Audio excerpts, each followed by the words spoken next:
Hello everybody, कैसे हैं आप लोग। आई होप आप सभी लोग अच्छे होंगे, सेफ होंगे और अच्छे से पढ़ाई कर रहे होंगे। This is Ruchika and welcome to my channel.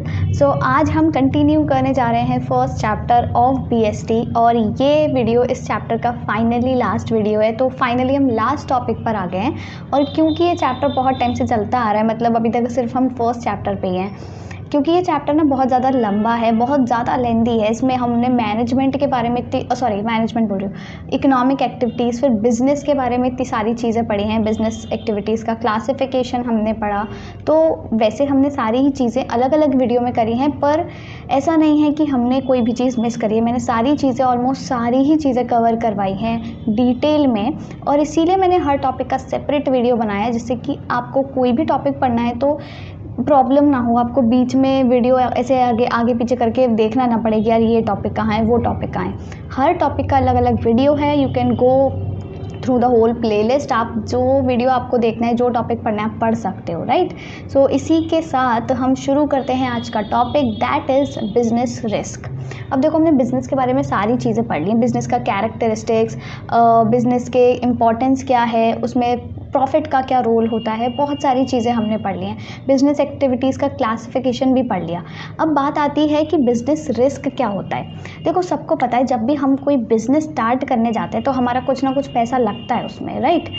और साथ ही साथ क्या होता है, मान लो आपकी जो आप भी प्रोडक्ट बना रहे हो, जो भी आप सर्विस प्रोवाइड कर रहे हो, वो लोगों को हज़म नहीं हुई, ठीक है, तो इससे क्या होगा, आपका पैसा बर्बाद होने के चांसेस होते हैं ना, यानी कि वहाँ पे कुछ रिस्क होता है। तो ये जो चांसेस होते हैं ना पैसा बर्बाद होने के, यानी कि आपको लॉस फेस करना पड़ सकता है, ये चांस है आपका। तो ये जो चांस होता है, इसी को ही हम रिस्क कहते हैं। तो रिस्क क्या होता है, it is nothing but probability of losses, यानी कि आप लॉस फेस कर सकते हो, और इनएडिक्वेट प्रॉफिट्स, या तो लॉस फेस करोगे या फिर आपने जितना प्रॉफिट मान लो एक्सपेक्ट कर रहे हो कि मुझे ना इस साल 50,000 रुपये या फिर मान लो 50 लाख रुपए का प्रॉफिट हो जाएगा, पर आपको 50 लाख ना मिल करके आपको मिला 35 लैक्स का प्रॉफिट, तो ये भी एक काइंड ऑफ लॉस है ना, या फिर इनएडिक्वेट प्रॉफिट है। प्रॉफिट तो हुआ पर जितना आप सोच रहे थे उतना नहीं हुआ, जितना आपने एक्सपेक्ट किया था, जितने आपने कॉस्ट लगाई थी, जितने आपने रिसोर्सेज लगाए थे,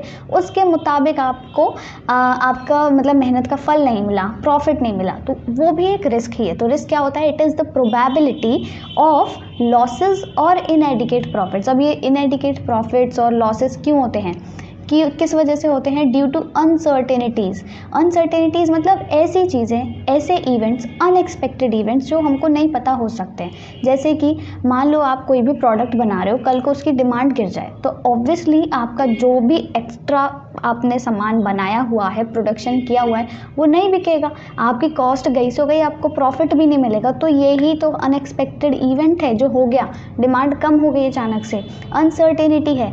और ये जो फैक्टर्स होते हैं, जैसे डिमांड कम हो गई, फैशन चेंज हो गया, तो ये सारी चीज़ें किसी भी बिजनेसमैन के कंट्रोल में नहीं होती हैं। और जब ये कंट्रोल में नहीं होती तो इसी चक्कर में चांसेस क्रिएट हो जाते हैं कि हमको लॉस फेस करना पड़ सकता है, या फिर हमको जो प्रॉफिट मिलने वाला है वो इनएडिक्वेट हो सकता है। तो इसी के चक्कर में रिस्क पैदा हो जाते हैं। तो यहाँ पे क्या है, जैसे कि मान लो आपकी डिमांड कम हो गई, decline in demand is unpredictable, हमें नहीं पता कि डिमांड कब कम होगी, कब ज़्यादा होगी, प्राइस कब कम होंगे, प्राइस कब ज़्यादा होंगे।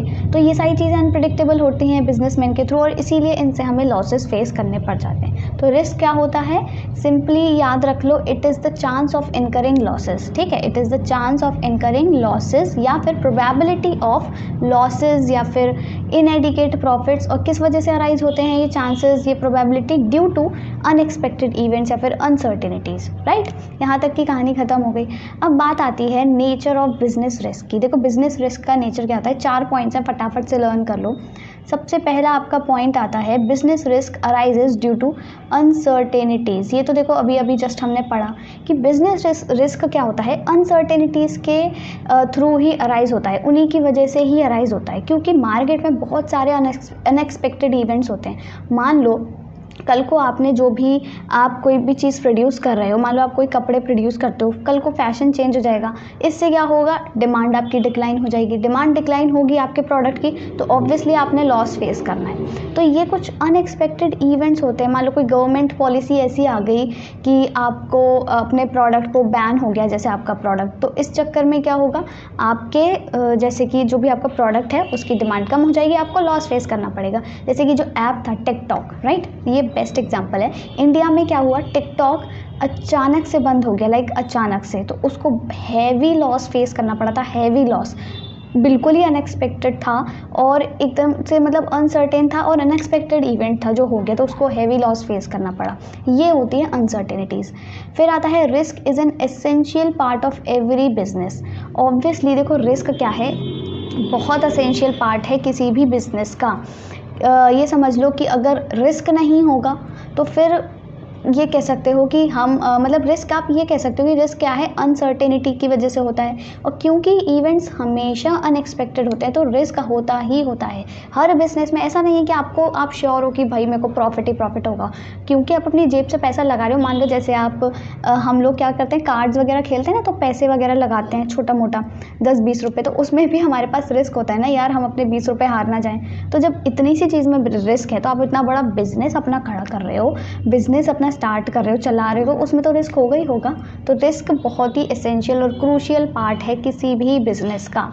फिर आता है degree of risk depends upon the nature and size of business. अभी जो रिस्क क्योंकि हर बिजनेस में होता है तो इसका जो डिग्री है ना कि कितना रिस्क होगा, कम है या ज़्यादा है रिस्क, ये डिपेंड करता है किस पर। रिस्क डिपेंड करता है दो चीज़ों पर, ठीक है। एक तो आपका नेचर ऑफ बिजनेस और दूसरा आपका साइज़ ऑफ बिजनेस। अब नेचर और साइज़ क्या है, जैसे कि मान लो आप कोई ऐसा प्रोडक्ट बनाते हो, कोई फैशन वाला प्रोडक्ट है, तो उसमें रिस्क ज़्यादा होगा, क्योंकि फ़ैशन कभी भी चेंज हो सकता है, लोगों का टेस्ट कभी भी चेंज हो सकता है। पर आप कोई एक स्टैंडर्डाइज्ड प्रोडक्ट बना रहे हो तो उसका आप में, आपके बिज़नेस में मतलब आपका रिस्क जो है वो कम होगा। जैसे कि आप बना रहे हो, आप जीन्स बनाते हो, ठीक है। अभी क्या है, लड़कियां वाइड लेग पैंट्स पहनती हैं, कल को उसका फैशन चेंज हो गया, उसकी डिमांड कम हो जाएगी, आपको लॉस फेस करने पड़ेंगे। मान लो पर आप क्या कर रहे हो, आप बनाते हो डॉक्टर्स के जो वाइट कोट्स होते हैं ना, वो तो भाई उसकी कमी नहीं है, उसकी ना डिमांड ज़्यादा, उसकी डिमांड में ज़्यादा फ्लक्चुएशन नहीं आएगा, उस बिज़नेस में ज़्यादा रिस्क नहीं है, क्योंकि वो चलेगा ही चलेगा। वो एक काइंड ऑफ यूनिफॉर्म है डॉक्टर्स के लिए जो चाहिए ही चाहिए, राइट। तो पर वाइड लेग पैंट्स ऐसी नहीं है कि लड़कियां पहनेंगी ही, बुढ़ापे तक पहनेंगी, आगे 100 साल तक पहनती रहेंगी, नहीं। पर वो चीज़ ऐसी है, डॉक्टर का जो कोट है वो ऐसा है कि वो चलता रहेगा, तो उसमें रिस्क का डिग्री कम होता है और जो बाकी प्रोडक्ट्स होते हैं उनमें रिस्क का डिग्री ज़्यादा है। और बात आती है जब साइज़ की बात आती है तो साइज़ में मतलब अगर आपका बिज़नेस स्केल ज़्यादा है तो ऑब्वियसली अगर ज़्यादा बिज़नेस है, बड़ा बिज़नेस है, तो इससे क्या होगा, आपका रिस्क ज़्यादा होगा, क्योंकि आपने ज़्यादा पैसे लगाए हैं। जितना ज़्यादा पैसे कॉस्ट होगी उतना ही रिस्क होगा। और अगर आपका छोटा मोटा बिज़नेस है तो आपका रिस्क कम होता है, ठीक है। ये बात समझ आ गई। अब फिर नेक्स्ट आता है लास्ट आपका, reward for bearing business risk is profit. Profit क्या होता है, देखो हम जितना ज़्यादा रिस्क लगाएं, जितना ज़्यादा रिस्क होगा ना उतना ही ज़्यादा प्रॉफिट होगा, ये याद रखो। एक ये स्लोगन याद रख लो, नो पेन नो गेन। जब भाई कोई पेन नहीं होगा तो कोई गेन नहीं मिलेगा ना, ये तो सबने सुना हुआ है। तो जब आप रिस्क नहीं लोगे तो आपको प्रॉफिट भी नहीं मिलने वाला। अब मान लो कोई आप वही मैंने अभी कार्ड्स वाला एग्जांपल दिया, तो आप मान लो कार्ड्स खेल रहे हो, ठीक है। तो 5 जने कार्ड्स खेल रहे हो, सबने 10-10 रुपये लगाए, तो सिर्फ 10-10 रुपये का ही रिस्क है खोने का, ठीक है। और प्रॉफिट अगर होगा वो भी छोटा सा होगा, कम, 50 रुपये का। एक जना जीत जाता है तो उसको 40 रुपये का प्रॉफिट होगा, 10 तो उसके हैं ही, बाकी उसके 40 रुपये और आ गए। इसी तरह अगर हम बिज़नेस की बात करें, अगर आपने ये तो 10-10 रुपये लगाए थे, मान लो आप 10 करोड़ रुपए लगा रहे हो, तो प्रॉफिट भी तो ज़्यादा अमाउंट में होगा ना। तो जितना ज़्यादा रिस्क होता है उतना ही प्रॉफिट होता है, और रिस्क को बेयर करने का जो रिवॉर्ड होता है, प्राइस होता है, उसे ही हम प्रॉफिट कह रहे हैं। क्योंकि आप रिस्क ले रहे हो, आपको प्रॉफिट मिल रहा है। आपकी जगह कोई और बंदा है, वो रिस्क नहीं ले रहा, उसको डर लग रहा है मैं बिज़नेस स्टार्ट नहीं कर रहा, मेरे पैसे डूब जाएंगे, तो उसको प्रॉफिट भी नहीं मिलेगा। क्योंकि आपने रिस्क लिया, आपको प्रॉफिट मिला। तो ये 4 चीज़ें याद रखनी है। क्या है, ऐसे याद रख लो, बिज़नेस जो है वो अनसर्टेनिटीज़ की वजह से अराइज होता है। 4 वर्ड्स याद रख लो, ठीक है, सिर्फ 4 वर्ड्स क्या है? सबसे पहला वर्ड है अनसर्टेनिटीज़। अनसर्टेनिटीज़ की वजह से आपका बिजनेस मतलब बिजनेस रिस्क होता है, ठीक है, अराइज होता है। फिर ये क्या है? एसेंशियल पार्ट है हर बिजनेस का, क्या? रिस्क। फिर ये डिपेंड करता है नेचर और साइज़ पर, नेचर एंड साइज़।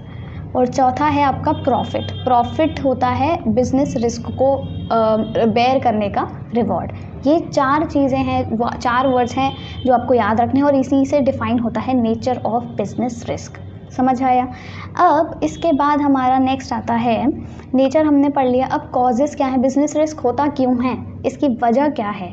सबसे पहला कारण है इकोनॉमिक कॉजेज़। इकोनॉमिक कॉजेज़ क्या होते हैं?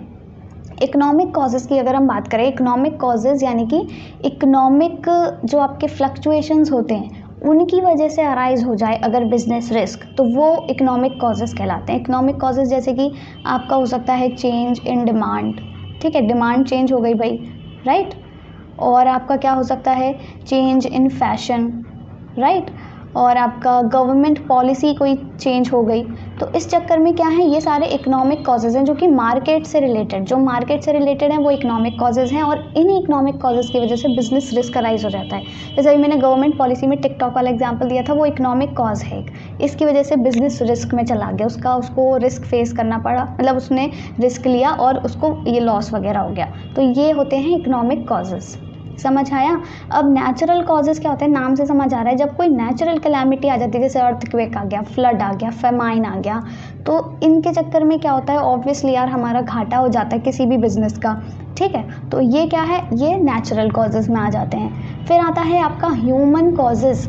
ह्यूमन कॉजेज़ मतलब ह्यूमन में आप ये कंसिडर करो कि एम्प्लॉयज़ की वजह से, जो भी ऑर्गेनाइजेशन के एम्प्लॉयज़ हैं ना, उनकी वजह से अगर कोई बिजनेस रिस्क में पड़ता है तो वो ह्यूमन कॉज है। जैसे कि आपका लेट अस सपोज कोई इंसान, मतलब जो मशीनरी होती है बड़ी बड़ी, अब वो खुद नहीं चलती, उनको चलाने के लिए भी कोई इंसान चाहिए ना। तो जो भी एम्प्लॉय काम कर रहा है, वर्कर काम कर रहा है, उससे मान लो कोई तोड़फोड़ हो गई, कुछ टेक्निकल उसने मतलब तोड़फोड़ कर दी, तो इससे क्या हुआ? आपकी ये जो बड़ी अच्छी खासी मशीन है उसका लॉस हुआ कि नहीं? तो ये होता है ह्यूमन कॉज। या फिर मान लो कोई एम्प्लॉय ऐसा है, उसने आपकी सीक्रेट इन्फॉर्मेशन बिजनेस से रिलेटेड कहीं बाहर जाके लीक कर दी, तो आपको लॉसेस फेस करने पड़ेंगे, ये ह्यूमन कॉजेज़ है, ह्यूमन कॉज है।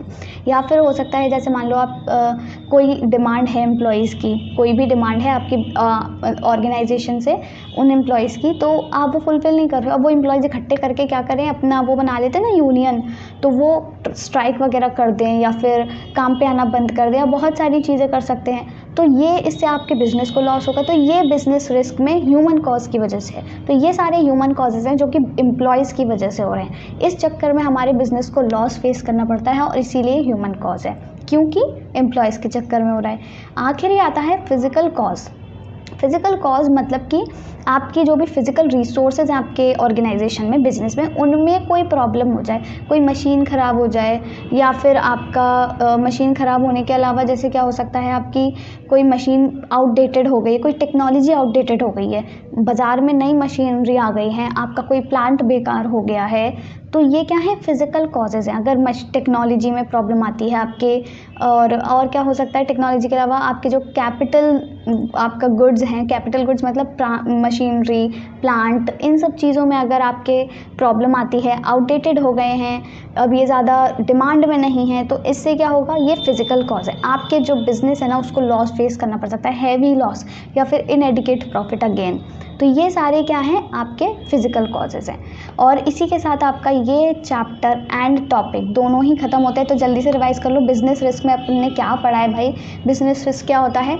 प्रोबेबिलिटी या फिर चांस ऑफ लॉसेस या फिर इनएडिक्वेट प्रॉफिट्स, और किसकी वजह से अराइज होते हैं? ड्यू टू अनसर्टेनिटीज़ या फिर unexpected losses, right.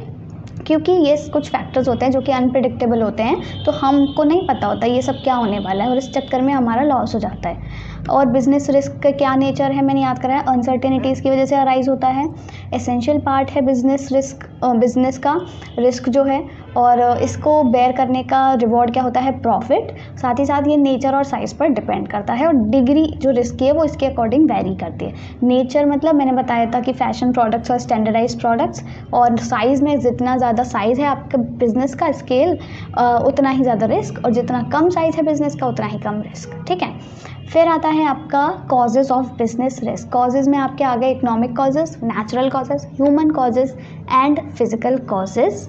And now इसी के साथ हमारा फर्स्ट चैप्टर अच्छे से कंप्लीट हो गया है। इसके नोट्स आपने टेलीग्राम पे ज्वाइन करके देख सकते हो। मैं अलग अलग पीडीएफ्स फॉर्म करके अलग अलग टॉपिक की उस पर अपलोड करती जा रही हूँ, तो आप उसका लिंक डिस्क्रिप्शन में दिया हुआ है, उसको ज्वाइन कर लेना। और कोई प्रॉब्लम है, कोई क्वेरी है तो इंस्टाग्राम पे मुझे टेक्स्ट कर सकते हो या फिर इधर भी कमेंट कर सकते हो वीडियो के नीचे। एंड येस, अगर अभी तक आपने चैनल सब्सक्राइब नहीं किया है तो डू सब्सक्राइब।